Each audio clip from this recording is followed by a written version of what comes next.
The enigmatic parts of the Tao Te Ching are enigmatic partly because of language and partly because of the very concise language that Lao Tzu uses. But there are some difficulties in the text, which even if you know the background and even if you know the language, you still might not completely overcome. And that's partly a matter of how you interpret key phrases, key terms, and especially chapter 5, which in some ways, some people interpret the whole Tao Te Ching from chapter 5.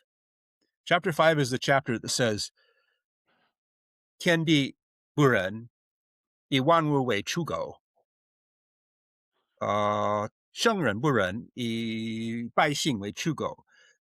Heaven and earth are not humane or not kind. They treat all the things like straw dogs. The sage is not kind. He treats all the people like straw dogs. And a straw dog is something you discard after the sacrifice, not something of value, not something you care for very much. And therefore, some people interpret the entire Tao Te Ching as being a kind of a naturalistic picture of reality. And I'm not saying that's a totally illegitimate, but what I am saying is, first of all, you need to read that chapter in the context of the entire Tao Te Ching. And secondly, you need to read the Tao Te Ching in the context of ancient Chinese literature in general in order to really understand what's going on. The next best thing is, if you don't want to read all the ancient Chinese literature, is to read 2 or 3 different translators who do have a fix on how people thought in those times. And Lin Yutang would certainly be one of them, and James Legge would be another. Just make sure it's a good idea to pick people who have slightly different points of view and, do those 2 things, and you probably understand the text without too much effort, because it's not a very long book. However, there will be some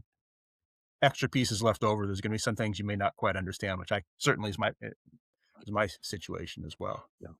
Now, and I would like to put a warning out for readers of translations of the Tao Te Ching, and that is that there is a whole class of translations, air quotes, that have been made by people who could not order from a Chinese menu, because what they've done is they've taken a bunch of English translations and they've picked what they like and built a translation entirely out of that. I'm thinking of Witterbinner or some of the more fanciful versions of the Tao Te Ching that are floating around there. Yes, and Mitchell was one of them.